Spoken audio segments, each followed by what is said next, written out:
Welcome back to the It's Just Sport podcast paper review. I'm Joanna Verdon.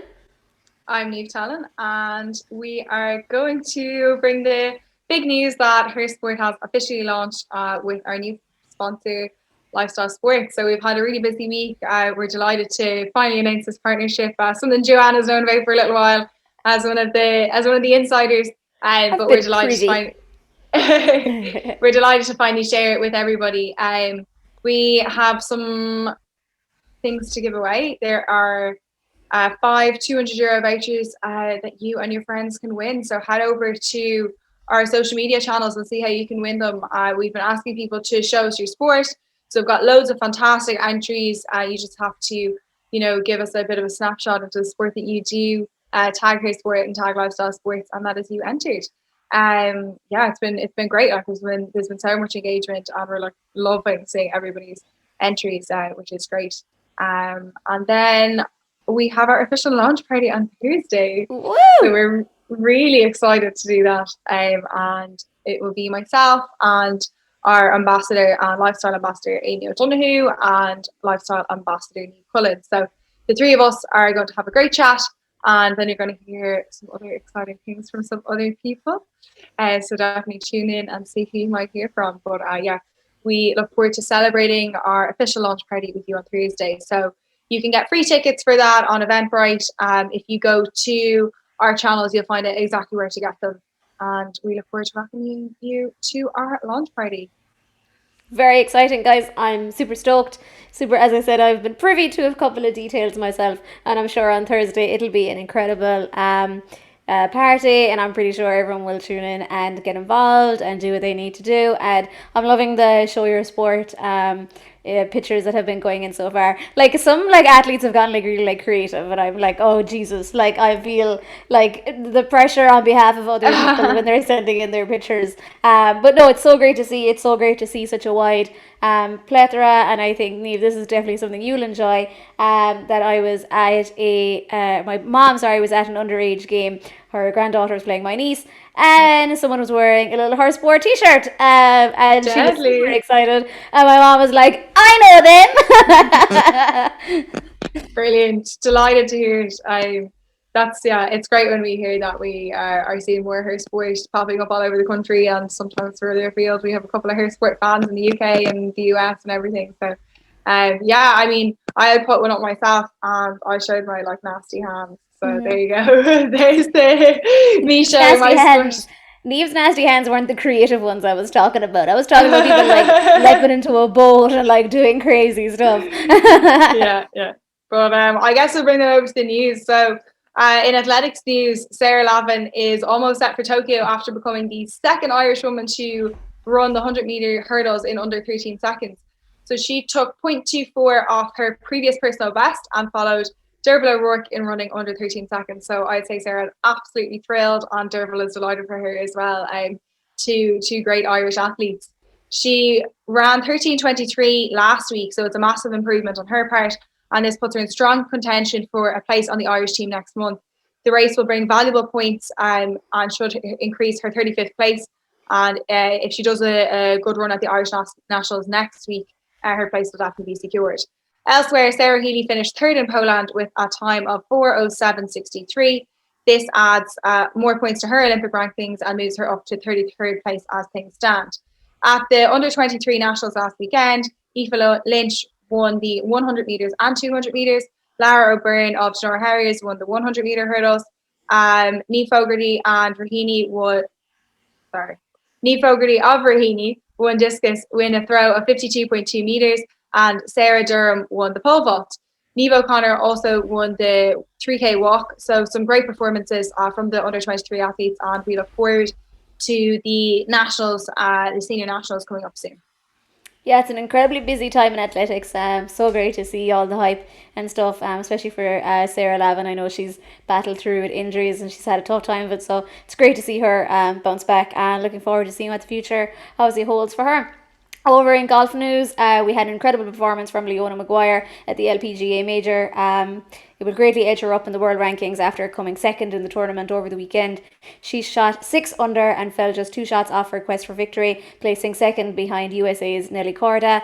Maguire went toe-to-toe with world number 4 Norda and was quite brave in doing so. And I'm sure she's kind of slowly getting sick of the so close but so far. But it's great to see her coming out and just being as incredible as she is. She had a stellar week of gold, which brought a bogey-free 66 to finish 23 under par. It will obviously improve her LPGA rankings from 20th to 13th, and she will now focus her attention on the Women's PGA Championship, which takes place this weekend. So incredibly excited for her, buzzed to see what she could possibly do next. She just seems to go about her business, and is like delighted to be there, and super stoked for Leona. And as I always say to her, sure, not a bad day in the office when you get some of those views that they get on the golf courses. Yeah. No, that was a brilliant result for her, and she had a nice Instagram post up. It was Father's Day, the day that she got the second, and she was like, "Oh, Dad, tried to bring you home a trophy." But look, she's making waves in the competitions, and we are supporting her every step of the way. It's brilliant to see an Irish woman having such success. I saw you at the camogie at the weekend, hey? So buzzed, guys. I made a grand appearance at the camogie. I wasn't supposed to go. And then I got a call to help out with the diversity and inclusion stuff at halftime. Poor Niamh was calling my name, and the stewards were like ushering me off the pitch as they're supposed to do. I was like, could you imagine? I was like, just hold the final, guys. Hold the final. But, it was an enjoyable experience for sure. Like the second half was incredible. Yeah, no, it was brilliant.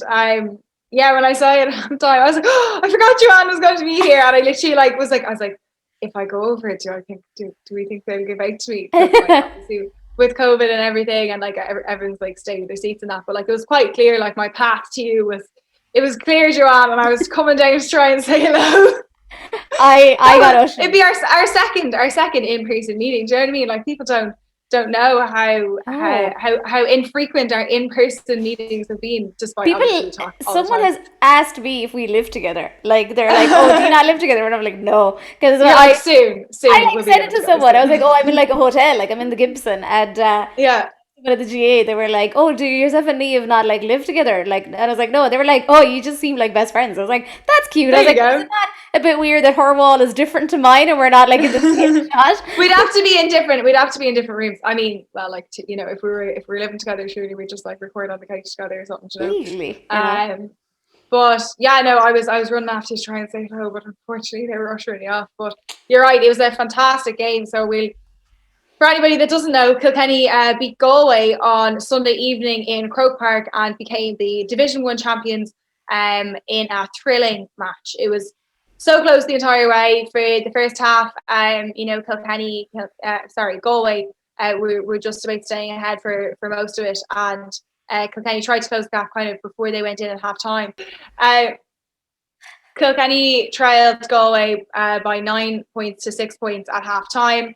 I don't know what was said in the dressing room at half time, but Kilkenny came out with a ferocious bang, scored a wonderful goal by Aoife Doyle, and then 2 points to give them a 5-point lead just 10 minutes into the second half. So they really came out all guns blazing.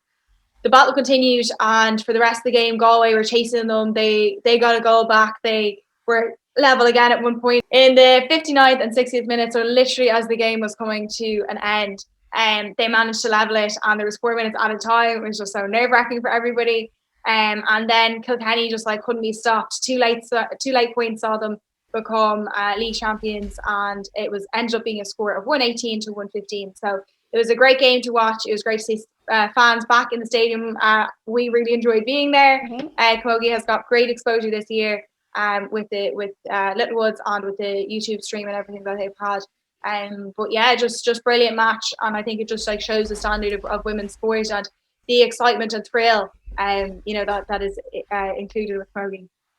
Yeah, it was an incredibly exciting game. As Niamh said, I thoroughly enjoyed it. I brought Gina, my PA. I brought her to Croke Park for the first time. She had an absolute blast. She was oohing and ahhing. I was like, I'll choose Galway, you can choose Kilkenny. So she came out on top. She was like, I'm clearly just a good omen here in Croke Park. But yeah, like that solo run by Aoife Doyle for her goal was just absolutely incredible. Like I've never, like defender's nightmare, like watching that back, like from a Galway perspective, obvi. But yeah, no, it was just an incredible game. It was great to obviously see fans back. I was kind of like, not like laughing, but I was like, obviously it was a test event. We're all kind of in the bubble, like that kind of thing. And the steward was telling me afterwards that in the old Elvery shop behind Croke Park is the new testing and vaccination unit, and the handball alley is another testing and vaccination unit. So it's just so funny, like, because you're just like in this like bubble, like when you like go into the game, and like it's all going on behind you. But yeah, no, I had an absolute blast. For context, I had to help out with the Pride initiatives for the GA. It was great to see Hannah Tyrrell, Dublin LGFA footballer. And yeah, speaking of Dublin LGFA, nice segue there, Joanne. Dublin will be facing Cork in the 2021 Ladies National League football final at Croke Park this Saturday, a repeat of last year's All-Ireland final. Dublin secured their place in the final after beating Mayo 4-15 to 10 points. Dublin led by 3-3 to 4 at the break thanks to goals from Niamh Heatherton, Jennifer Dunn and captain Sinead Ahern. Cork, on the other hand, had a hard battle against Donegal to win 5-10 to 3-13. It was a goal feast. We were talking about last week. I said I wasn't sure if I was watching the Euros or the ladies football semi-final. Both teams were going tit for tat, but it was the Rebels with their experience shone through in the end. It was obviously an exciting game this weekend. I think I've obviously shown my bias 150 million times. So Niamh, unbiased, who are you going for? Well, like I know I live in Kildare, but I was born in Dublin, and I lived in Dublin for a few years, so I suppose I'll have to back Dublin there. But it'll make for an interesting conversation next week, won't it? It will. Like it's gonna be very, very good. I was talking to Kira O'Sullivan yesterday, and we were like messing. She was like, "Why didn't you like hit your chair forward when you were talking to Hannah Tyrrell?" She was like, "Why didn't you just go for it?" I was like, You can't do that. I was like, "Could you imagine the sabotage?" But no, we were only joking. It's all love. It's all love on both our ends, anyways. But yeah, no. Hannah's obviously just an incredible athlete, and she destroyed Cork for context. About 3 weeks ago now, I think, down in Páirc Uí Chaoimh, and she actually won the Player of the Month award. So yeah, richly deserved. But it's going to be an incredible battle. Hopefully, Cork will be up for it. Hopefully, it'll be an incredible game, and fingers crossed the right team wins. But I won't say who that is. We'll move on. In Tokyo announcements, the rowing, cycling, and hockey teams have been announced. Over in hockey, we have 16 players and 2 reserves, which includes most of the team who played in Amsterdam last week. So go and check out the teams that have been listed. And we really look forward to seeing them in action at the Olympic Games. In cycling, we have Emily Kay and Shannon McCurley. McCurley became Ireland's first female track cycling Olympian in 2018, and Kay is a new Team Ireland member but has been performing excellently on the world stage. Lydia Gurley will be travelling as the reserve, and we look forward to some more fast racing from the cyclists. In rowing, I'm pretty sure everybody kind of knew the direction that the boats were going. In terms of, I guess, some of the reserves have been confirmed, but the actual boats, have been pretty set for the past couple of weeks.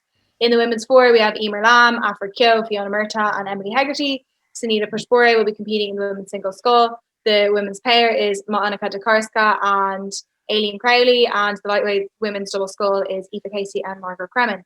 So we will have some exciting content coming up with some of those athletes very soon, including an episode of It's Just Sport podcast with Aoife Casey and Margaret Kremen, so definitely tune into that. In swimming, Molly Main and Ellie McKibben were selected to race at the European Junior Championships next month as well, so that's some other news that we have. And did you see the news today in the soccer, Joanne? Yes, I did. Leanne Kiernan, former Irish Times Sports Woman of the Month award winner, who I gave it to, met her mom and her aunt. It was gas because she was just signing at West Ham at that time and no one could know. But Leanne Kiernan has just signed for Liverpool. Should be incredibly exciting. I know we released an episode with Tegan Ruddy on the It's Just Sport podcast, and she had like the funniest Instagram post. I think she's a United fan, if memory serves me right, and she posted saying, "Congrats, Leanne, but you'll always walk alone in this jersey." So I thought that was incredibly funny. Yeah, just obviously wish Leanne all the best. As everyone knows, I'm not the biggest Liverpool fan, but it's great to see Leanne kind of go over and join a good Irish contingent actually over there. So it should be exciting to see. In Women's National League news, the league is back next week, as we mentioned with Tegan Ruddy. You can tune into our interview where she talks about her return from injury, playing with Peamount. Peamount obviously aren't undefeated anymore, and it should be exciting to see what can happen in the Women's National League. Will Peamount keep on trucking? Will Shells come back to haunt them? And what's going to happen with Cork City? New manager, new everything. So we'll just have to see, fingers crossed. In hockey news, Niamh, you've got some sad news for us, haven't you? Yeah, no, we just saw on Aisha McFerrin on her story that her apartment was actually broken into and somebody stole her 2018 World Cup silver medal. She seems really, really disappointed, obviously, about this. She said it's one of her most treasured items, and just devastated for her. Like, she's putting out an appeal to like anybody in the kind of hockey community and in the community over there in Utrecht where she lives, to help find it. Herself and her housemate stuff, a lot of it was robbed. But it's she's obviously looking to get most of it back, but she really, really would like that World Cup silver medal back. So really disappointing for her. It's such a huge thing to have achieved, and the photographs aren't quite the same thing as having that medal, which she obviously would have hoped to have for the rest of her life. Where do you store your medals, Niamh? Sorry. Where do you store your like medals or like awards or My medals? You've got some awards as a horse sport leader. You've got some. Well, I have. Yeah, I have. I got it with the Women in Digital Permanent TSB and Digital Business Ireland Award. I got a nice vase, so that is due to be put up in my house. It's still in the box at the moment. We're going to have to move some things around to put that up somewhere. In terms of other medals that I've won, I mean, I have some random little trophies and stuff, I suppose. But like, not anywhere that like, they're not anywhere proud in the kitchen or, anywhere other people would be, My parents obviously decided that none of them were special enough. So, and then medals I actually do know where most of my medals are. They're from a range of different activities, including Irish dancing, might I add, from when I was probably 7. I definitely ones that they just give to people for participation. Yeah. So I got one of those in score for singing. I don't sing, but they were like short for people in Mill Street, and I was in like the crowd because my friend was doing like a ballad group, and they were like, "Oh, Joanne, will you do like the solo?" And I was like, "Are you joking?" I was like, "I don't sing," so I had to learn Grace in about 3 minutes and sing my little solo. But I brought home the gold. We were the only ones competing. Yeah, I actually, mine are in a paper bag. I don't know, it's like a shopping bag. They're all just sitting there. But I couldn't even tell you what some of them are for. But anyways, we have official news in terms of transgender athletes and Laurel Hubbard being selected for the New Zealand weightlifting team. So we've obviously talked about this in great depth in our episode that was released on Monday in terms of understanding the landscape, with transgender athletes competing, and now there's a lot of conversation around it. Now that Laurel, like that, she was looking like she was going to be selected, and now she has actually been officially selected as the first transgender Olympic athlete on Monday. So head over to our bonus episode to learn more about it. There's a lot to understand from the science and the participation and everything, and just getting the full picture there. But a lot of people will be tuning in to the women's Olympic weightlifting to kind of see how everything unfolds there. But something we discussed in great depth, Joanne.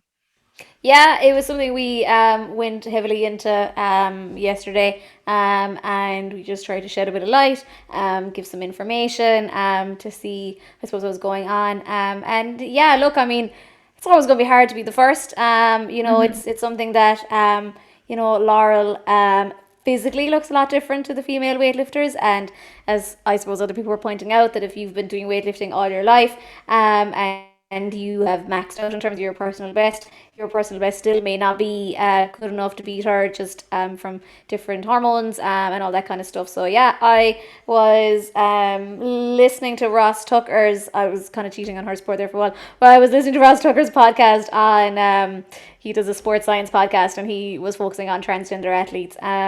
And listen, I mean, it's something if you want to head over and listen to, by all means do. I think our podcast, we weren't very sciencey, but we had a lot of facts, and we tried. No, we had We tried to break it down for people, you know. Whereas I felt his was a bit over sciencey. I was like, wait, what's that hormone again, and what does that do?